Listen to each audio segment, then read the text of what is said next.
శ్రీగురుభ్యో నమః. హరి ఓం. శ్రీమహాగణాధిపతయే నమః. శ్రీమహాసరస్వత్యై నమః. హరి ఓం. వందే శంభుమాపతిం సురగురుం వందే జగత్కారణం వందే పన్నగభూషణం మృగధరం వందే పశూనాం పతిం వందే సూర్యశశాంకవక్నినయనం వందే ముకుందప్రియం వందే భక్తజనాశ్రయం చ వరదం వందే శివం శంకరం. క్షోణితలంబునన్నెన్నొదురు శోకగమృక్కిముతింతు సైకతశ్రేణికి జంచరీక సైభవ సుందరవేణికి రక్షితామరశ్రేణికి దోజజాత భవ చిత్తవశీకరణైక వాణికి అక్షదామ సుఖవాదిజ పుస్తుకరమ్యపానికి. 2025 ఆగస్టు నెల, అందులో శ్రావణమాసం, వృశ్చిక రాశి.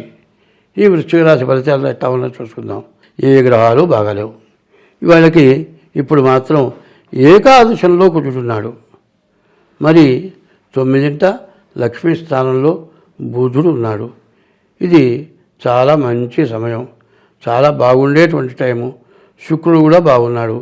గురువు, బుధుడు, శుక్రుడు, మరి కుజుడు బాగున్నారు. కుజుడు బాగుంటే ఇళ్ళు కానీ పొలాలు కానీ కొనుక్కోవడానికి మంచి అవకాశాలు ఉన్నాయి. అదే కాదండి, ఎప్పటి నుంచో నేను రోగం తప్పికు తింటున్నాను అంటే ఎటువంటి రోగమైనా నయమైపోయి లేచి తిరిగే టైము. బాగా సంపాదించుకోవడానికి బాగా అవకాశం ఉంది. అయితే ముఖ్యంగా చెప్పాలంటే బుధుడు, శుక్రుడు, కేతువు 4 గ్రహాలే బాగున్నాయి. మిగతా 4 గ్రహాలు బాగుండనివి కేతువు, గురువు, శని, రాహువు. ఈ గ్రహాలు బాగాలేదు. పాపగ్రహాలు ఇవి కేతువు, రాహువు, శని పాపగ్రహాలు. శుభగ్రహం గురువు. గురువు ఏం చేస్తాడు? టైములో కూడా ఏమీ చేయలేడు, ఏమి చేయడానికి బుద్ధి పుట్టదు. మంచివాడికి అపకారం చేసే బుద్ధి ఉండదు. ఆయన మంచిలో ఉంటే చేతనంతవరకు మంచి చేస్తాడే కానీ చెడు టైంలో చెడేమీ చేయడు. గురువుని గురించి అంత ఆలోచించాల్సిన అవసరం లేదు. అయితే కేతువు, మరి రాహువు పాపగ్రహాలు, శని అంతకంటే పాపగ్రహం. మరి ఈ గ్రహాలు శుక్రుడు, మరి గురువు బాగాలేడు. ఈ 4 గ్రహాలు బాగాలేకపోవటం చాలా ఇబ్బందికరం. కానీ కుజుడు ఏకాదశంలో ఉండటం చాలా విశేషం. కాబట్టి ఈ టైంలో మీకు రవి బాగున్నాడు, శుక్రుడు బాగున్నాడు. ఈ టైంలో మీరు ఉద్యోగరీత్యా కానీ, విదేశాలకు వెళ్ళటానికి కానీ, ఉద్యోగం ప్రమోషన్కి కానీ, తర్వాత ఏదైనా ఇల్లు పొలాలు ఆస్తులు కొనుక్కుంటానికి కానీ అన్ని విధాలా చాలా బాగున్నది, మంచి సమయం. కాబట్టి ఈ టైంలో మీరు జాగ్రత్త పడాలి. మిగతా గ్రహాలు బాగాలేవు. వాటి సంగతి కాక మీ డేట్ ఆఫ్ బర్త్ ద్వారా, అంటే ఇది గోచారం 25 వంతులే జరిగేది. 75 వంతులు గ్రహచారం ద్వారా జరుగుతాయి. గ్రహచారం ద్వారా మీ డేట్ ఆఫ్ బర్త్ ద్వారా జరిగేది. మీ డేట్ ఆఫ్ బర్త్ ఉంటే పుట్టిన తారీఖు, నెల, సంవత్సరం, టైము, పుట్టిన ఊరు ఇవన్నీ ఉంటే జాతకచక్రం వేస్తే పూర్తి మీ జాతకం పూర్తి వివరాలన్నీ అర్థమవుతాయి. ఎందువల్ల నష్టపడుతున్నారు, ఏం చేస్తే నష్టపడకుండా బాగుపడతారు, ఏ గ్రహాల వల్ల మీకు సమస్యలు వస్తున్నాయి, జీవితం మొత్తం వేధించే గ్రహాలు కొన్ని ఉన్నాయి. మరి జన్మశని, పుట్టినప్పుడు లగ్నంలో ఉంటాయి శని. మరి జన్మశని దరిద్రుడుగా పుడతాడు, దరిద్రపింట్లో పుడతాడు, చాలా కష్టాలు పడతాడు. అయితే మిగతా గ్రహాలు బాగుంటే స్టెప్ బై స్టెప్ వాడే పైకి వస్తాడు, వాడి కుటుంబాన్ని అంతటినీ పోషిస్తాడు. అట్లా ఆ శని ఉచ్చం ఉన్న చోట కానీ, శని స్వక్షేత్రంలో కానీ జన్మమైతే మళ్ళీ బాగా మేలు చేస్తాడు. అట్లా కొన్ని గ్రహాలు పూర్తిగా నష్టపెట్టే గ్రహాలు ఉన్నాయి. వాటి నుంచి మీరు బయటపడాలి అంటే ముందు జన్మల రీత్యా కూడా చూసుకోండి.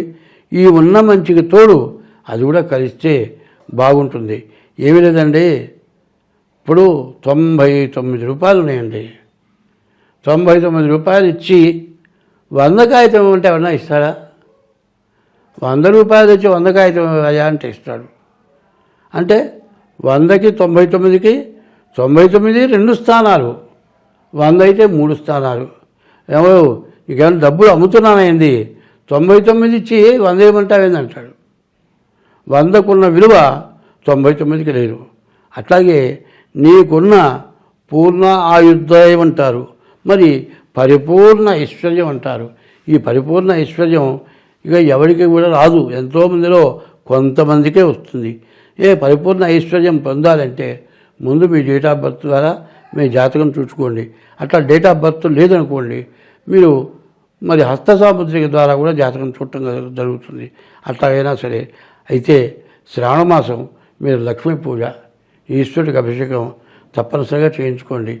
అన్ని రాసుల్లోకి ఇప్పుడు ఉన్నటువంటి వృశ్చిక రాశి మాత్రం పూర్తిగా ఇబ్బందికరంగా ఉంది కాబట్టి గుళ్ళోకి మాత్రం వెళ్ళండి. కొత్త పనులు ఏం చేయబాకండి. పాత వ్యాపారమైనా ఉన్నవి అమ్ముకోండి, కొత్తవి తేబాకండి.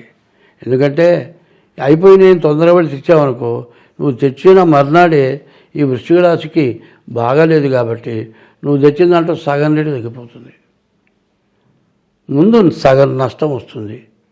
అట్లా కాకుండా మరి కొత్తవి తేకుండా ఉన్నవి జాగ్రత్తగా అమ్ముకుంటూ ఈ నెల జాగ్రత్తగా గడపండి. పైన మీ డేట్ ఆఫ్ బర్త్ ద్వారా మీ జాతకం చూపించుకోవడం చాలా అవసరం. చాలా బాగుంది.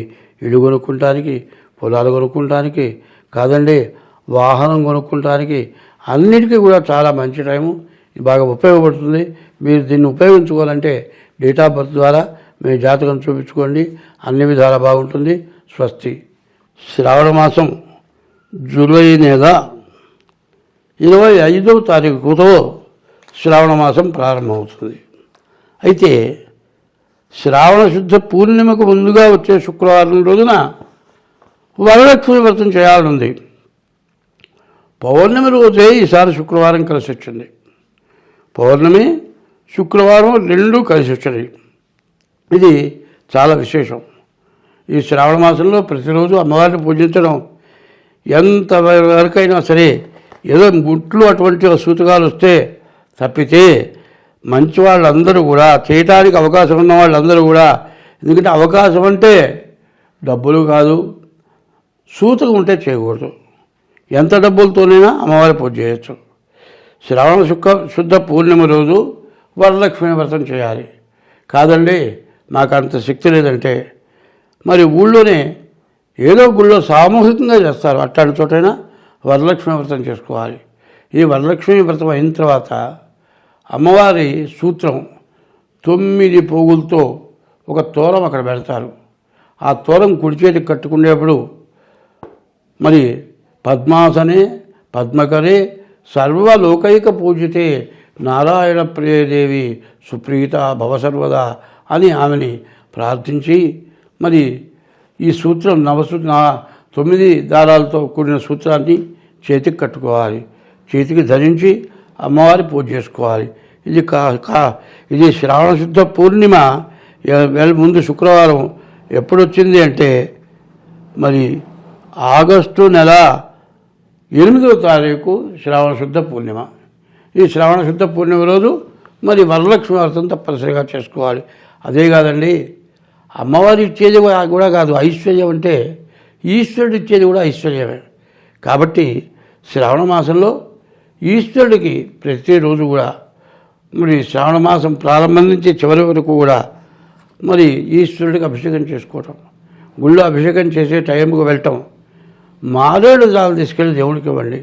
ఆ అభిషేకం మీ చేతనైతే డబ్బులు కట్టి అభిషేకం చేయించుకోండి. అట్లా కాకపోతే కనీసం పూలు ఇచ్చి అభిషేకం దాకా ఉండి తీర్థం తీసుకోండి. కాదండి నెల మొత్తం చేయించుకోలేమనుకుంటే 4 సోమవారాలు వస్తాయి, మరి పౌర్ణమి వస్తుంది, మరి మాస శివరాత్రి వస్తుంది. ఈ 6 రోజుల్లో కూడా తప్పనిసరిగా ఈశ్వరుడికి అభిషేకం చేసుకోండి. మరి శ్రావణ శుద్ధ చతుర్దశి రోజున వరలక్ష్మి వ్రతం చేసుకోండి. ఈ సంవత్సరం మీరంతా సుఖంగా ధనధాన్య అభివృద్ధి కలిగి లక్ష్మీ వల్ల అనుగ్రహం కలిగి వరలక్ష్మి వ్రతం చేసుకున్న వాళ్ళు అంతా సుఖ సంతోషాలతో ఉంటారు.